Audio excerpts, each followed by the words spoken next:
এটা আমার গ্রাম। ছোট্ট একটা গ্রামে আমি থাকতাম। আমি হলাম লিনা।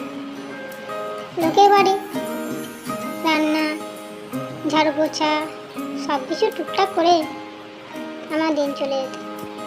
ছোটবেলায় আমার মা বাবা মারা যায়, খুব ছোট না, যখন আমি লোকের বাড়ি কাজ করি, ওইভাবেই দিন চলে যায়। একদিন আমি আমার রান্না বান্নার জন্য কাঠ ফুরিয়ে যায়, তখন জঙ্গলে কাঠ আনার জন্য যাই। রাস্তায় যেতে যেতে দেখলাম একটা বৃদ্ধ মহিলা খুব কান্না করছে। ওটা দেখেই আমি থমকে দাঁড়ালাম আর জিজ্ঞাসা করলাম,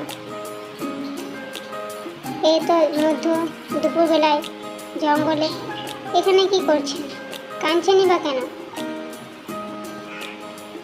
আমার কথা শুনে ওই বৃদ্ধ মহিলা বললেন,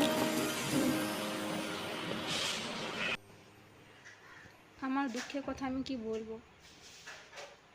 কিছুদিন আগে আমার মেয়ে অসুস্থতার কারণে তাকে ভুলেও থাকতে পারছি না। ভোলার অনেক চেষ্টা করছি, মায়ের বোন তো বলতে পারছি না। এখন আমি কোথায় যাব, কি করব? কদিন ধরেই রাস্তায় জঙ্গলে ঘুরে ঘুরে বেড়াচ্ছি।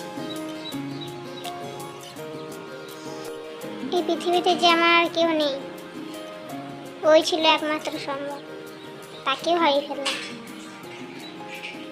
এইসব কথা শুনে আমি আমার মতো তার কষ্ট অনুভব করলাম।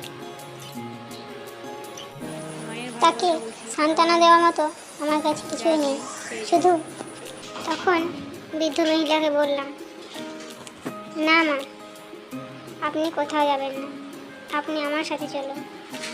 আমারও তো মা নেই, অনেকদিন হয়েছে বাবা মাকে হারিয়েছি। আপনাকে আমার সাথে নিয়ে গেলে আমি খুব খুশি হব। এই বলে তাকে আমার সাথে নিয়ে যেতে লাগলাম। সেও রাজি হয়ে গেল আমার সাথে। গল্পটা ভালো লাগলে চ্যানেলটা সাবস্ক্রাইব